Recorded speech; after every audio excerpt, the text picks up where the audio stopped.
Today's guest is an author whose writing is forged from the crucible of real-life experience and brotherhood. Rick DeStefanis is a Mississippi-based novelist, veteran, and storyteller with a deep connection to the Vietnam War era.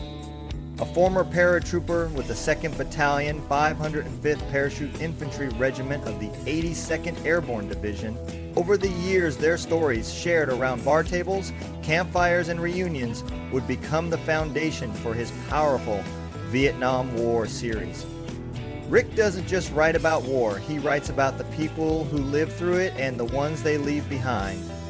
His award-winning novels like The Gomorrah Principle, Valley of the Purple Hearts, and The Birdhouse Man offer unflinching, human-centered narratives that go beyond combat to explore love, loss, trauma, and resilience. His books have been honored by the Military Writers Society of America and the Kindle Awards, and he's also the creator of the gripping Rollins Western saga and the Southern novel Tallahatchie.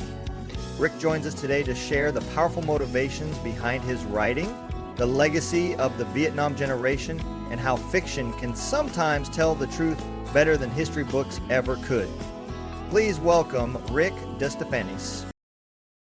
Hey, how's it going, Rick? Pretty good, sir. How are you? Oh man, I can't complain. Enjoying the dream, podcasting all day, and pretty much living in my pajamas anymore. So I'm living the life. It's called retirement, I think, but you're like me. You haven't stopped. Yeah, no, between my nonprofit and I got a little media company that I run as well. It keeps me busy. So, well, why don't we start with a little bit of background about you, man? I know you were in during the Vietnam era, but what brought you to the military? Actually, it started when I was a little bitty kid. The pediatrician my mother took us to, his name was Clifton Woolley. And later, he became the team doctor for the University of Memphis for their football team. But when I was a little kid, he had this photo on his wall, a black and white photo of a young paratrooper standing in front of a C-47 with full rigging, parachute, all the gear and everything. And I asked, who that was, and he said, "That's me." And as a little kid, I was wowed. And then I actually looked, followed up later. He won a Silver Star by charging out into enemy territory to save other jumpers who'd become stranded, I think was what the citation said. But he was my first, I guess you would say, inspiration. And then when I was a junior in high school, two of my buddies that I played football with, they were a year ahead of me. And they both, typical of a lot of us at that age, just got a wild one and decided they were going to enlist in the Army, become Green Berets. And they did. Oh, they did. One of them ended up dealing with the. People don't realize that we were doing a lot of clandestine drug maintenance, I guess you would say, down in the Central America in the late 60s. I did not realize that, but a lot of what one of them did was classified for years. And he worked out of Fort Sherman in Panama. And the other one went to Nam, and he actually did halo jumps into North Vietnam too. And these guys, don't get me wrong, the only way I know this is we all get blasted out of our minds and taught when we were younger. Yeah. But they're very quiet, humble heroes, and you probably couldn't get them to say a word nowadays. But the other guy, he stayed in the rest of his life. Afghanistan, Iraq, and a number of other deployments he made over the years. But, he actually retired in Jackson, Mississippi at the that's where he worked out of at their Army Reserve base there. Okay. I don't, that's a whole different set of nuts right there to be willing to halo into North Vietnam at that time, man. So my hat's off to him. He's definitely a way braver man than I am. So. Yeah, well, I mean, the thing I learned is when you're 18 years old, you're subject to do just about anything. And Yeah. at least that's my excuse. People ask me that oftentimes. I just tell them, when you're 18, you get some pretty crazy ideas. And the shame of it is oftentimes you follow through. Yeah. I've got two knees. I just had replaced. I just had the other one replaced about 5 months ago. So hitting the ground with about 80 pounds of equipment is very conducive to destroying all the meniscus and cartilage in your knees. Yeah. It's great for backs and everything. But as far as inspirations go, those were two. So when I graduated, I was about to be drafted anyway, and I said, well, just sign up and go airborne. I want to be like Dr. Woolley and Buddy and Robert, my friends, and do all this crazy stuff, and I did. So anyway, it's history. Yeah.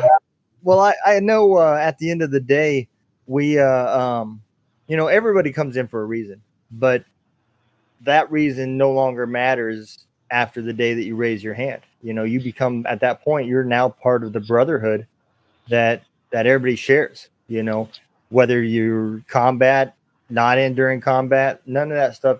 I don't think that none of that stuff really matters to any veteran, Nope. I've got friends that were, did tours in the Air Force. Yep. One of them, he served most of his time in Omaha, Nebraska as a flight meteorologist. I've got friends that did 2 tours in Marines over there, and both tours ended with Purple Heart wounds, things like that. I mean, I know the gamut of everything, and most of those tell me how blessed I was not to have experienced some of the things they did. Yeah. Where were you actually stationed at? Well,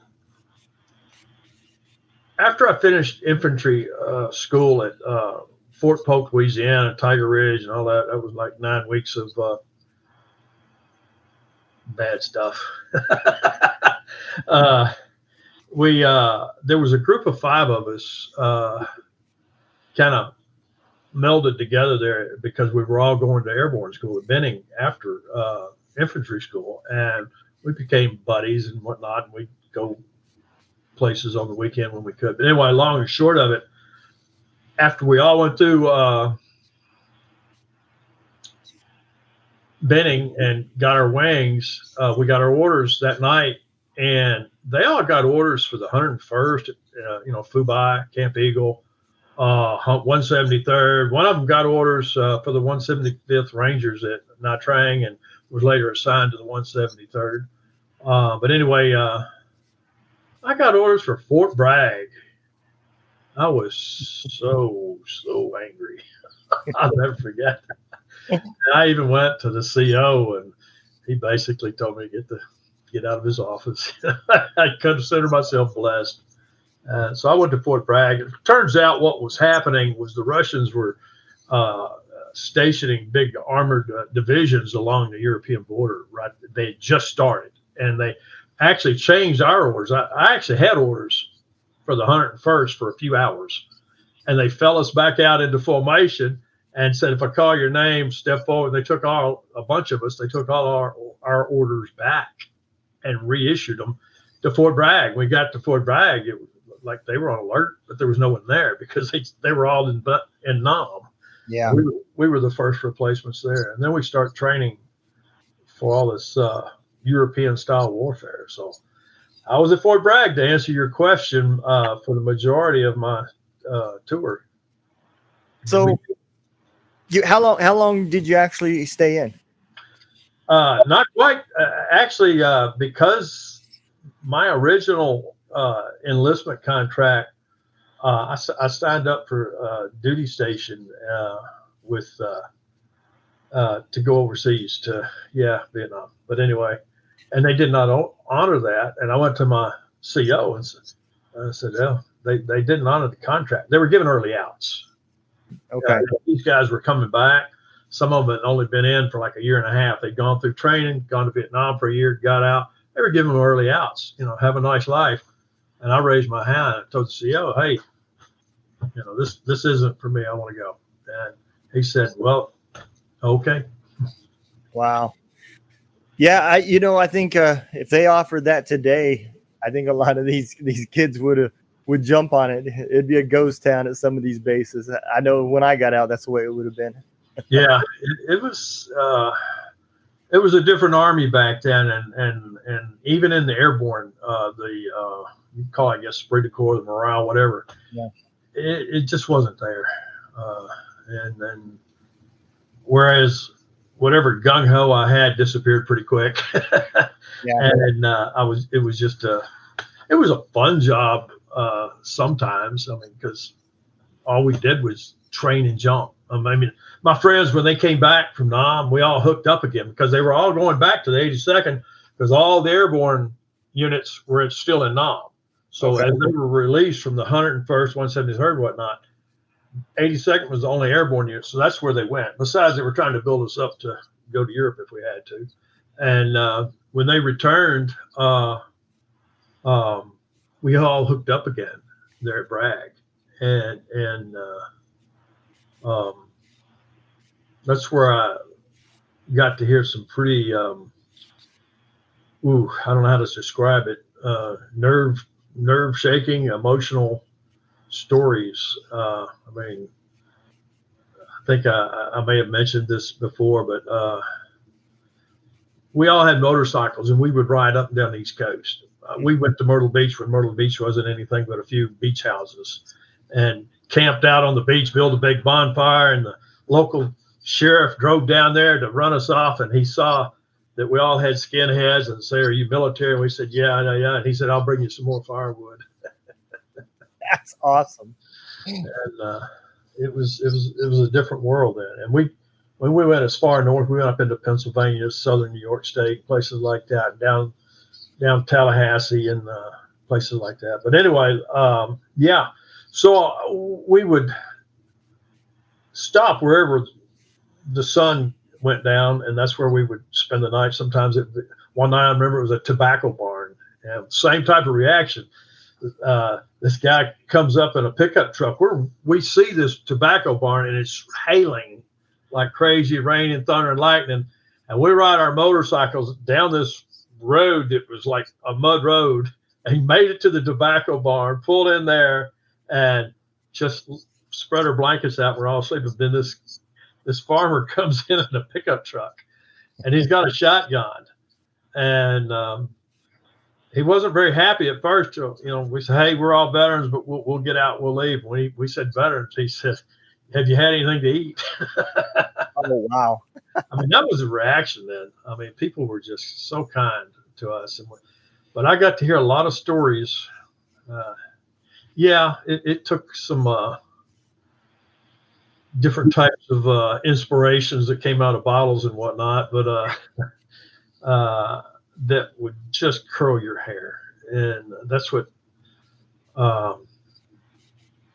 really, at first, my thought was, you guys need to write these stories down, and none of them, they weren't interested in it. And then later years, I said, "Can I write your story?" And they were like, "No, they don't," because they knew they'd have to relive it, and I'd have to ask questions. And they're what I call humble heroes. They just, no, they didn't want to write it. So yeah. Later, I just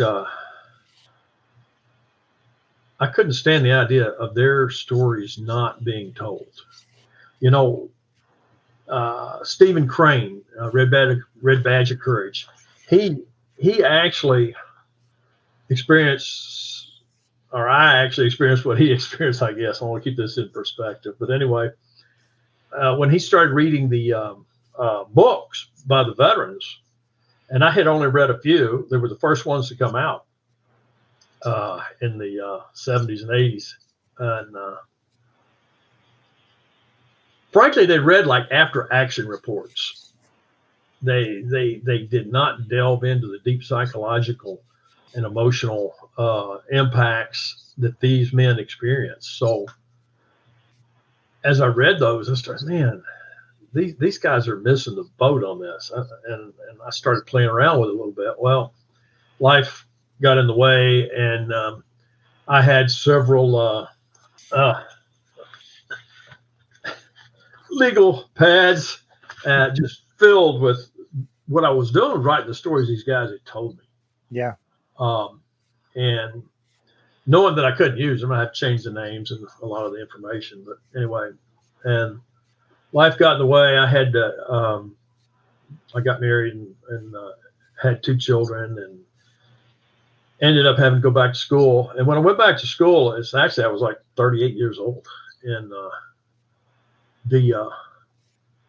there was a professor who was over the English department at the University of Alabama, and he actually taught one of the adult classes, and he told me, well, you should really consider writing. And he was a mentor of sorts. He started me writing, and it ended up to finish out get my degree there at Alabama. I had to do a 12-hour senior project. And he suggested writing a novella, which later became the Gomorrah Principle. Okay. So that answers the question I was getting ready to ask you was did you go into writing after you got out and added this, or was this project one of your first undertakings? Yeah, it was actually one of my first undertakings, and the original story kind of was based on one of the guys had gotten over there and got assigned to a special operations group. But the leader of the group, most of these groups I learned later were led by people that had degrees at Ivy League colleges and also had military experience. And very much this guy he got hooked up with had a group of the regional defense forces. These were all Vietnamese or Montagnard or whatnot, and these militias and whatnot. And then he worked in conjunction with the Vietnamese Special Police. Well, the guy, my friend that was involved with this, said it was a very undisciplined group, and they did a lot of shameful things. He was one that would get shook up emotionally talking about it, and the things that they did. And he said it was this one person, and it turns out that person was not didn't follow the normal process. He went over to train Vietnamese special police. And that was he wasn't even military when he first went over, I don't think. But anyway, wow. He got hooked up with that. And that's where Melody Hill came from. Melody Hill is part of the Gomorrah Principle. That's another story. I wrote Gomorrah Principle, and then Melody Hill is a prequel I wrote later. But anyway, yeah, all that. So he got involved in that, and he would tell some stories. And then I, too, while I was at Bragg, was in this group that I was just a gopher. Don't get me wrong. They had officers and NCOs doing the real training. They had a group, and I forget if it was like 30 or 40 mid-level to high-level Vietnamese military. I think they were all military. Came to Bragg, and they were training them. And I was part of that group doing the training, but I was a gopher. But I got to hear a lot of what was going on, and they talked. A lot of them spoke English very well, and I guess I was privy to a lot of stuff that no one else probably heard. Yeah.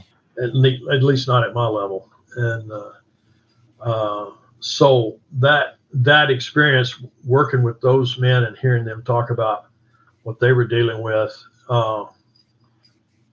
their own government, with the various factions. It was like a civil war with 6 different factions fighting each other. Yeah.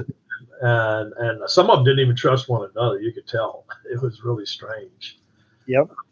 I can relate to that because it's the same way over in Afghanistan. Yeah. I was amazed by the similarities. Yeah, they're all they call them tribes over there. I can't remember what they called them in Vietnam. They didn't call them tribes, but whatever.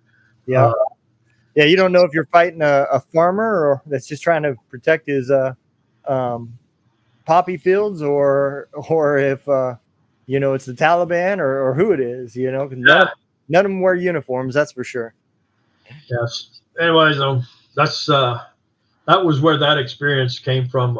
As far as the Gomorrah Principle, was this guy getting involved with this particular group, and he talked about some of the things that the guy would order him to do and whatnot, and he was just amazed by it. Yeah. And when he, well, did you do it? And you could tell it would shake him up so bad. He said, "I didn't have a choice." Yeah. I'm sure there's a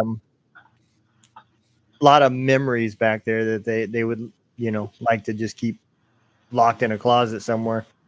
And let me ask you this: so you made this determination. You said, "Okay, I'm gonna write these heroes' story," and you did it by changing names and so forth. But I know when I wrote some of my books, I've gone through and I literally feel like I get to know that character. I'm picturing their looks and how they're going to act and what they're going to say and all those types of things. Did you pull the what's the word? Your instincts or the traits from your friends into the characters? No. Okay. No, I was actually very reluctant to do that. I thought they might recognize themselves, and I'm sure some of them, like this one guy I read, he tried twice to tell us a story, and finally he told me one night, finished a story where they had, he was the one that went with the 175th Rangers and was assigned to the 173rd at LZ English, and they had a South Vietnamese hospital was being, I guess you'd say burglarized for a lack of a better term, but all their supplies were disappearing.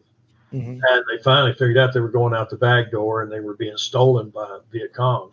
And, but they also had people in the hospital who were Viet Cong, so they couldn't catch them. They never could nail them. But anyway, long and short of it, he was on a ambush outside of this area at the edge of the mountains, where coastal went up into the mountains from where this hospital was located. Anyway, they pulled an ambush that night, or actually said it was still daylight when they pulled the ambush. But this group looked like about 15 of them coming back up through the trail there, and they pretty much decimated them. And but when they went down there, they found that only the first three in the line were carrying AK-47s, and a couple or three at the back had AK-47s. All the rest of them were nurses, Viet Cong nurses carrying the stolen medical supplies. But he said, this was a story he just couldn't hardly tell you. But they had killed them all, and they were all young women, and it just completely destroyed him. He died when he was 60. I don't know. These guys had some very, very tough. The guy that was involved with the special operations group, he was shaky too. I mean, they dealt with some garbage, and they didn't want me to tell their stories. And I don't blame them. Yeah, I don't blame them either.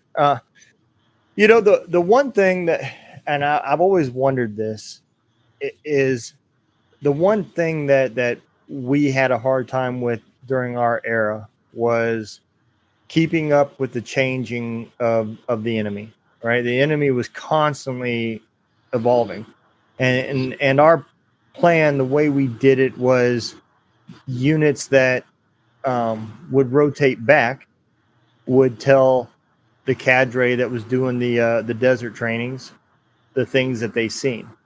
And then the next unit that would go through NTC or whatever, they would train them on those tactics. But then by the time you get over there, they've already changed it again. And we had the ability with all this technology. Vietnam era did not. I wonder, how did you guys deal with the changing tactics then? Was it just learning on the fly? Yeah. Most of my experience is secondhand, of course. Right. And but I know this stuff inside out. I'll put it that way. They didn't have any continuity at all. Every time a new lieutenant came in, if he was smart, he found the oldest NCO in the group and he held on to his coattails and listened to everything that guy said. Yeah. Because there was no changing of the guard, so to speak. You didn't ever see the guy you replaced.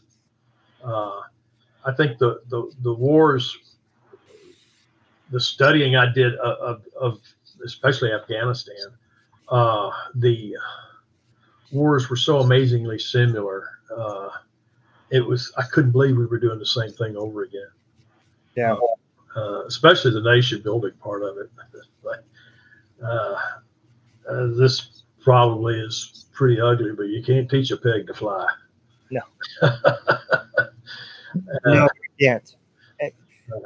And that seems to be the trend. I don't know if it's about saving face or whatever, but we go in and you can tell the phases based off of the soldiers. Your first phase, we're just eliminating everything in front of us. Even our policies that came down with convoys, if a vehicle tried to get in between a convoy, we just rammed them, shoved them off the road and whatever, or shot at them, and by the end we changed it to where convoys were going for miles wide because we were opening up so much to allow the traffic to go in and out.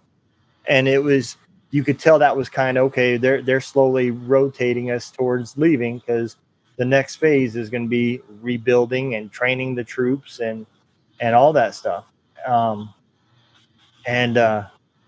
never enjoyed that part. That's where you see the political bullshit. Yeah. I trained some Iraqis on logistics, and they had Humvees that we had gave them, and we were giving them parts and acting as their warehouse, and so they would order the parts, and then we would show them how to prioritize where is this part going to go. If you got a unit up here at the front lines that needs the same part, they're going to get it before this one, and every time it went to the highest bidder. The unit that needed it wouldn't get it, and next thing you know, the other unit didn't need one anymore, and it just disappeared. And it was the base commanders and everything were just raping us. Yeah. So you start writing these books, right? And did at any point did it just become like an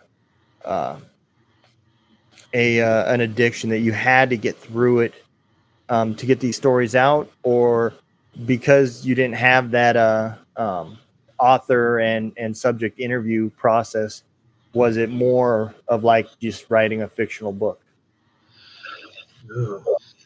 That's a tough question.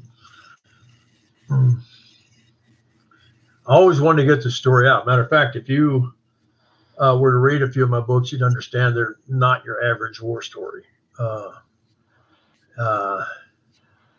They're about the people. And most of them include a strong secondary female protagonist. It may be a girlfriend, it may be a nurse, it may be, whatever. And then most of my books don't end when they fly out over the Sea of China and head home. They sometimes they last a little longer because they deal with the PTSD and things like that. Yeah. Yeah. That was, that was definitely the living definition of the war doesn't end at the border, because the welcoming home was just like another war that you guys were fighting when you got back. The people not being happy with you, the spitting, the protests, all that stuff going on. It's literally like fighting for your sanity again, all over again, just without weapons this time. Yeah, and it's like I said earlier about the Stephen Crane's reaction to the actual veterans who wrote their stories, and they read like after action reports. So he was inspired to write the Red Badge of Courage. Well, that's kind of was my inspiration. I want to tell the real story here. I mean, this is not, oh, we had a great time and we went out with M16s and mowed down the enemy and all. Looked like what was that old sitcom with Mr. T in it? The A-Team. The A-Team. They get all shot to hell, and at the end, that one's got an arm sling on, and they're all sitting around with a beer, and I'm like, oh hell no, that's not the way it went. I mean, average time these guys would leave the bases and just be out in the jungle was days to weeks. Yes. It wasn't like, what you see in Platoon or that, where, there's a lot of time sitting in the fob, just chilling and hanging out, waiting to go back out. That's exactly right. Because the war beginning with Vietnam changed dramatically because of the helicopter. And I think the guys who went to Iraq and Afghanistan saw this in spades. But you didn't go out, fight to get into some town, then fall back on the line and sit there for weeks at a time. Yeah. You got up the next morning, went to a briefing, and was on a chopper, and you were going into another firefight probably, or something of that nature, another patrol. I mean, you were out there not every day, but it's funny because I had a nurse actually write a review on, I think it was Valley of Purple Hearts, and even veterans like her, who she's well-intentioned, I'm sure, said she was like, the only problem with this, well, my story took place in I Corps, which is the northernmost. This is where all the Airborne and the Marines and the First Cav and everybody really fought almost constantly. They were fighting NVA regulars plus main force Viet Cong units in that area, and then it was the Central Highlands and the coast. So it was a very busy area. Well, she was down in Third Corps, and she wrote this review saying something to the effect that the only thing is they were fighting all the time, and we at best saw wounded maybe once a week. And I'm like, well, honey, you were very blessed. Of course, I didn't say that because I don't respond to any type of that stuff when they write the reviews. But I'm sure it was that way. It was a different war everywhere you went. I've got friends. One of them's received its Distinguished Service Cross, and I think he got the Silver Star twice, and he was up to his chin in it down in the Delta. Mm-hmm. And he was in, I don't know if you know who Colonel Beckwith, that ring a bell? Yeah, the last name rings a bell. Yeah, he was a very famous colonel with the 9th Division, and that's where this guy was assigned as a young lieutenant. And he said, man, they had us going all the time. He said, we never had more than 2 days off the whole year. Yeah. Yeah.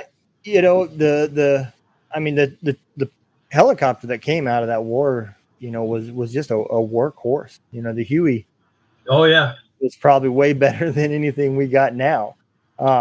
The interesting part though is when you talked about how the guys that were up north, there for the longest time, it seemed like war was like chess. It was about owning the middle ground. If Yeah. And it was just pushed back and forth, and it was like nobody could really get total control over the middle ground just to be able to keep pushing back and keep pushing back. It's amazing the similarities. Yeah. And so, in Vietnam, it probably wasn't uncommon to go to a place, get into a firefight, get control of an area, and 3 weeks later be back in that same area trying to get control of it again. Very common.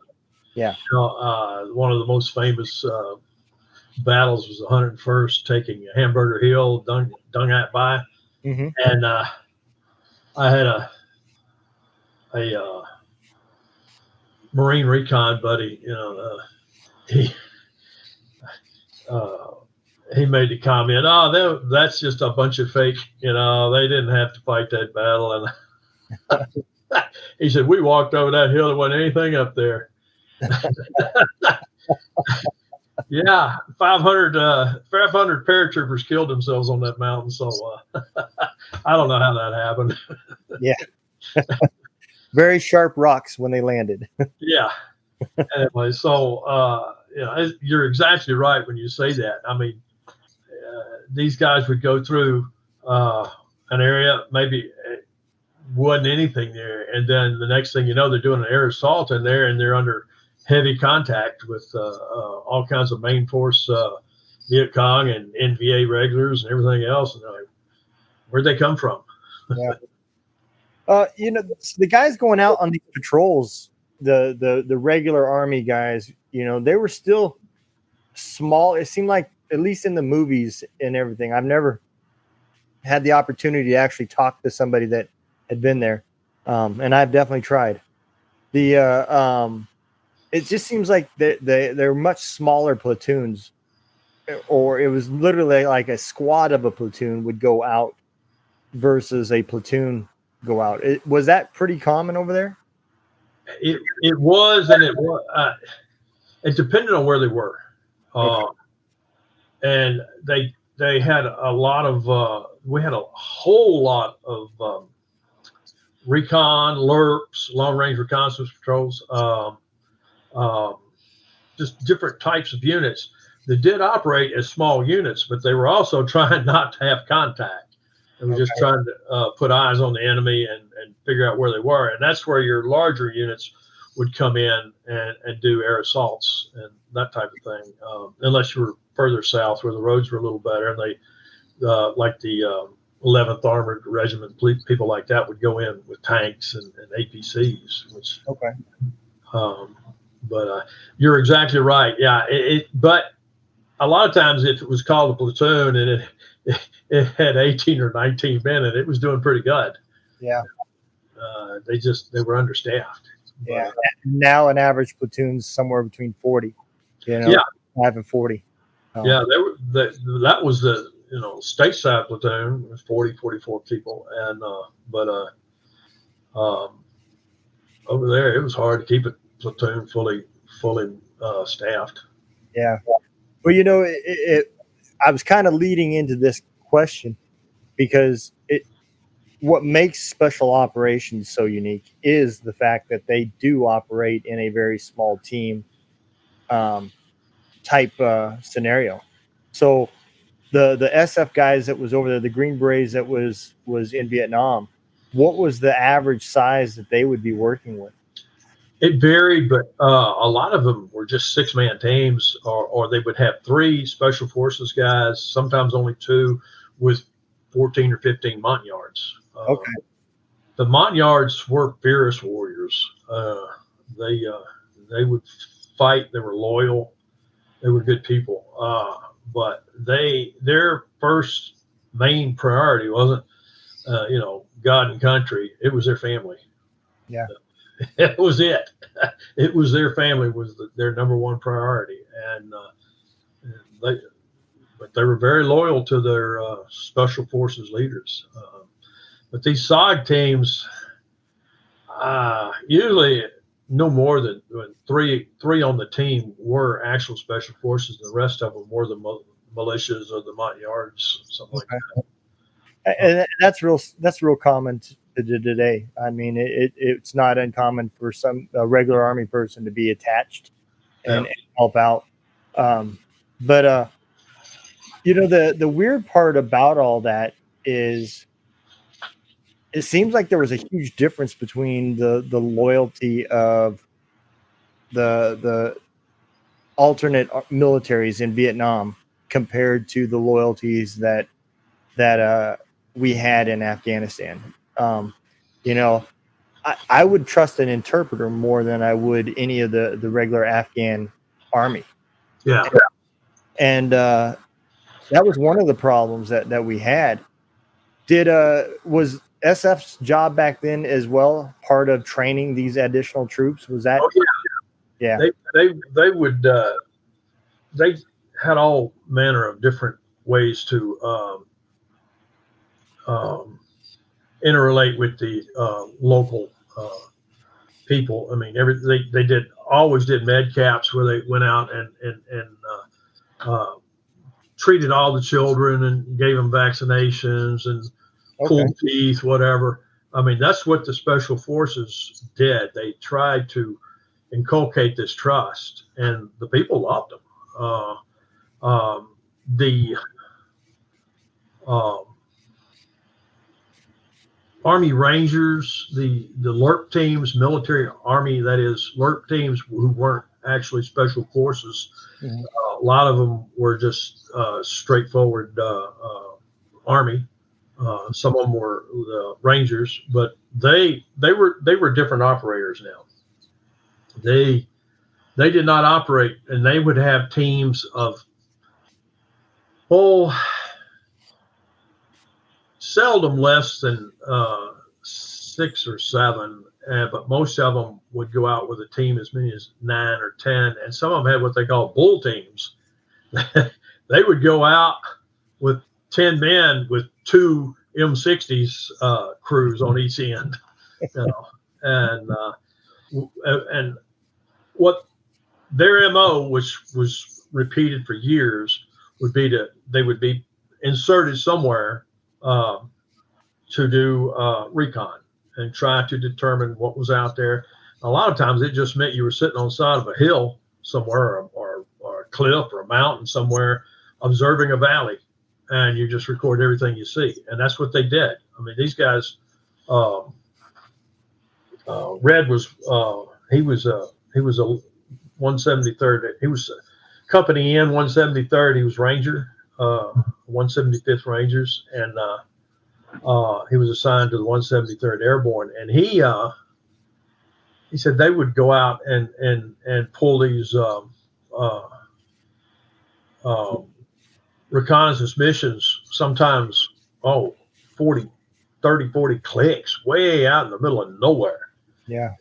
He said you have a repeater X-ray team halfway back, that would intercept your radio and send it back to the command center, and things like that. And he said a lot of times they knew they were there. The enemy knew they were there, and they would constantly relocate. He said when they went into a night defensive position, the first one they went into was never the one they stayed in. They'd go in there right at dusk, set up, make a little racket, and as soon as it got dark, they'd slip out, and they may move, he said, quarter mile or half a click, whatever, and set up. But he said normally it was a place that they had kind of come around and checked out during the day, and so they knew where they were going, and they would go to those areas. For the younger listeners that really don't know much about it, when we say 30 miles, that doesn't sound like a lot, but the terrain that they were going through was not your normal terrain. You're talking probably hours to get 2 miles down the road. Yeah, they would be inserted with choppers. Yeah, but you seldom moved more than 6, 7, 8 clicks, at the most, because it was either straight up and straight down with thick vegetation everywhere, or else you were wading neck deep through swamps and rivers. Yeah. So no, there wasn't a lot of mobility as far as the other thing that you really don't see much of, the news didn't really cover it, the stories don't really cover it. There was other things that you had to deal with over there besides the enemy. You know, the areas that we're going through now we're talking about, we're invading wildlife areas that don't normally see people. And now there's people going through these areas fighting a war. How many of the stories that you heard involved snakes and other local wildlife that they had to contend with? it's funny. None of these guys had direct problems with the snakes. They saw them and they skirted them, obviously, that I knew, and they talked about it. Even some of the other veterans, they saw the snakes. They were there. Most of them either knew somebody or knew of someone that had gotten bitten. Yeah, they had this banded crate. They called him Mr. One Step, I think, or Mr. Two Step, something like that. Yeah, if you were so unlucky to get bitten by him, you took about 1 or 2 steps, and that was it. His venom attacked the nervous system and completely disabled you immediately. Wow. But yeah, the real pains were leeches. If you went through a river or a swamp or anything else, the first thing you did when you got on dry land was strip and light a cigarette and start burning off leeches, because they were going to be there. And the other thing was, whenever you slept on the ground, you made darn sure you did a complete 360 careful examination of where you were, because they had ants over there, the red ants, but apparently they're very similar to the fire ant we have in the southern United States. You wake up with a poncho full of those, and you definitely dance a lot before you got them off of you. Yeah, I didn't even think about ants, and I guess because when you think of Vietnam, you think about all of the monsoon, the raining, and the hot, humid. I picture it being similar to like what Korea was in the summertime. Was how much was the rain as much as it shows on these movies? Was it? I think it was.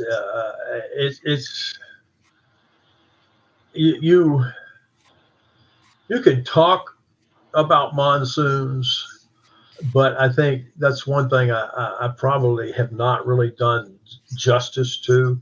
On a personal basis, I can tell you where we were restricted to a line and told to remain in our positions and not to leave them under any circumstances. And I'm sitting here in a hole, muddy. The empty sea ration cans from where I had eaten had fallen off the edge and were floating in the water, and my poncho's floating on top of the water, and it's up to my chin. And you sit in that all night, and you get out, and you're like, Wow. yeah, I think the monsoons were very realistic, but the monsoons affected our soldiers as much as it affected them as much as they affected our soldiers. So yeah, it wasn't pleasant for anyone. yeah, absolutely. I mean, after being out there for 2 days and it just rained all nonstop for those 2 days, the morale is just killed.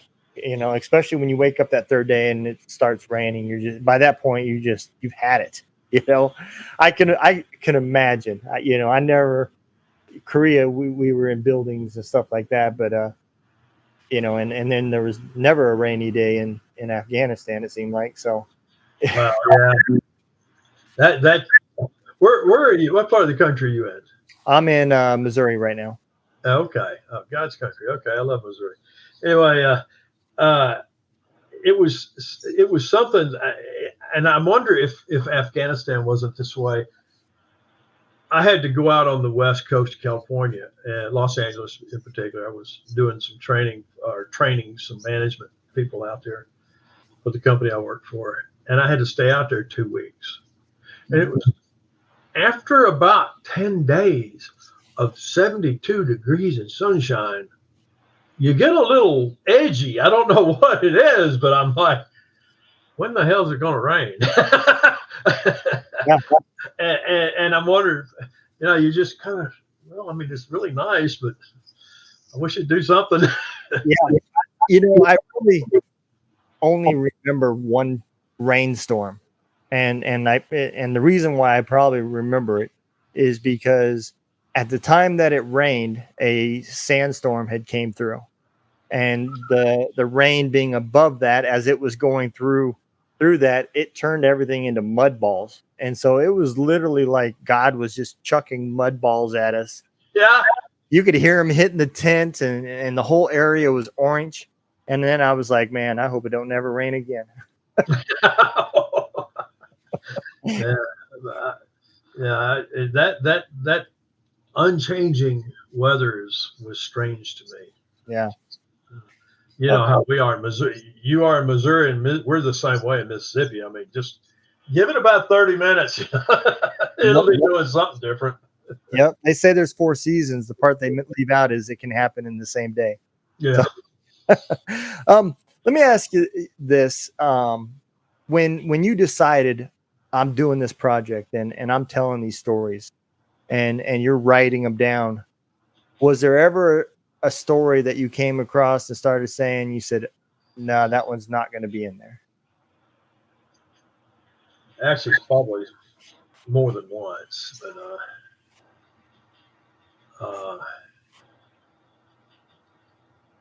they I don't, yeah. And Yep. You'd be surprised at the impact these things have on you when you're trying to write them. Oh yeah. My wife says, "You're always grumpier when you're writing." Sorry. Well, no, I get it. The book that I published started out just more so as a document for my family to understand what I went through, because I never told them. Yeah. And, it took me a while to get through it, because it's not like people think. You're rewriting your story, and yes, it's making you relive things. Mm-hmm. The other problem is it makes you look at things from the outside in, and now you find yourself judging yourself on things that had happened and stuff like that. And so I had a hard time getting through it. But what I did learn was, when I did finally get through it, I think those are the things that helped the most, because it was now like I could see the things that I was believing to not be necessarily true. Not all people from Afghanistan are bad. Not, those types of beliefs that I had. I had such a hatred, because I lost so many friends. And when you start writing the stories, especially when it no longer became a document for my family and it was going to be published, and you had to have more details in than what I had put in there. It does kind of make you put things into a perspective, that may be good or bad, but it does make you put things into perspective to kind of look at things from the outside in. I agree. I think the most difficult part of it is looking from the outside in, but knowing that, I wish I could verbalize this better, but you're playing with or working with people, real people. Yeah. And real events. I mean, that's one thing. Some of my stories do get a little fanciful. Not most of them don't, but I've got 2 or 3 that are pretty fanciful. But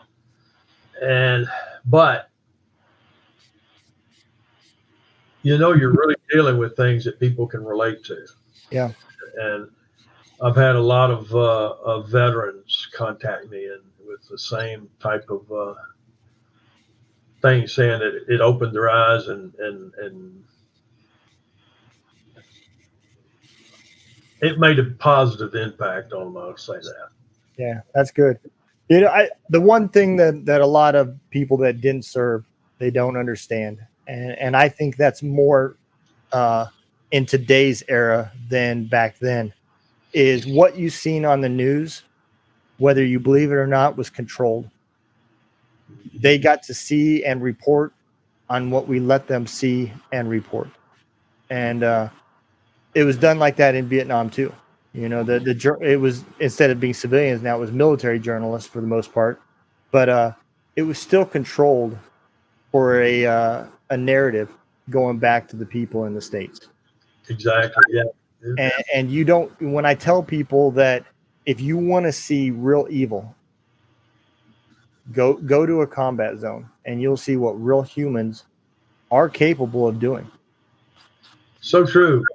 So true. And a lot of them are your young guy next door who just was absolutely, totally inundated in a survival mode of Yep. you do this or you die. Yeah. And they did what they had to do, and a lot of them get back, they can't live with it. I think that's why you see a lot of these issues. Yeah. And that's one thing that is in almost all of my books. Matter of fact, one entire book is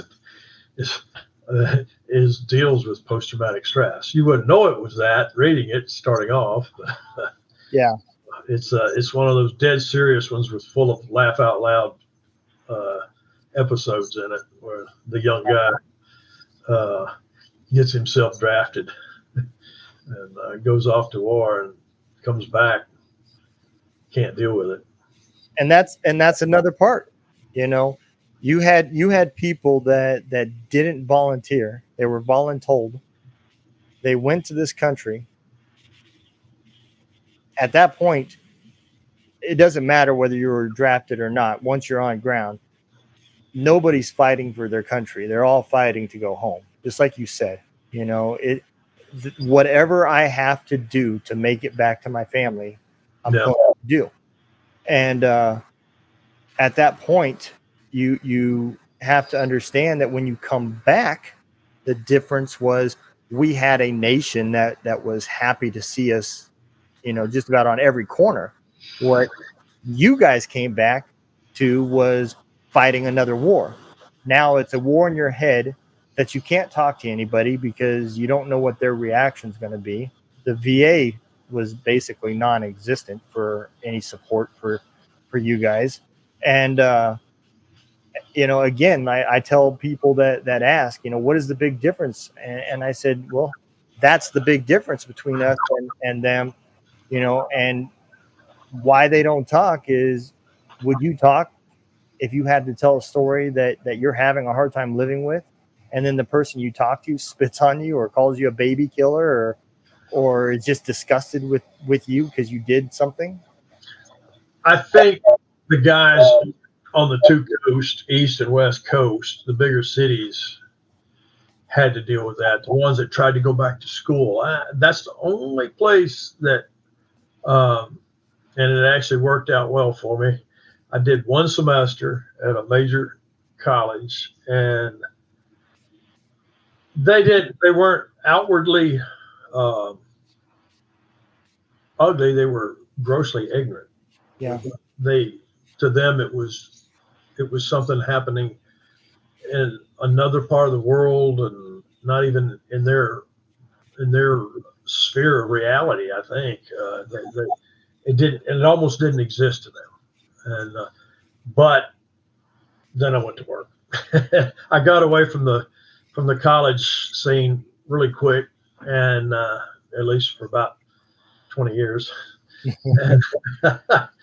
and it actually wasn't that bad. Okay. I think the people that had to put up with it are those that tried to go to school or those that lived in big cities along the two coasts. Okay. Most of the people were just blissfully ignorant. Now I ran into that a lot. Matter of fact, the corporation I went to work for, they didn't know diddly. You could talk about different aspects of it, and they didn't know. Yeah. So you didn't talk. Why talk about something they don't even understand or know? Yeah. No, I get it. Yeah, absolutely. And I guess that's another thing that the TV tries to portray, was that the whole country was basically against. I didn't think about it. I guess it does make sense, because a lot of the movies, they talk about Berkeley and places like that. It's just, you see it so much. I guess I made an assumption that it was United States wide. No, those of us blessed for living in what they call flyover country, our friends and neighbors sympathized a lot with us. The only, like I just said, the only negative was a lot of it was just blissful ignorance. They knew there was a war going on, but Yeah. it didn't really affect them that much. Yeah. And the economy was probably good. War does make money. That's always been the thing. Yeah, until the big oil OPEC thing started in the 70s. Yep. Yeah. Yep. Well, Rick, I'm going to bring you forward here and give you that opportunity to tell everybody where they can purchase your books and follow you and learn about anything new that's coming out. Well, right now I'm working I have two different series. You mentioned them in your intro. I actually have two series in the Vietnam War series, two different series there.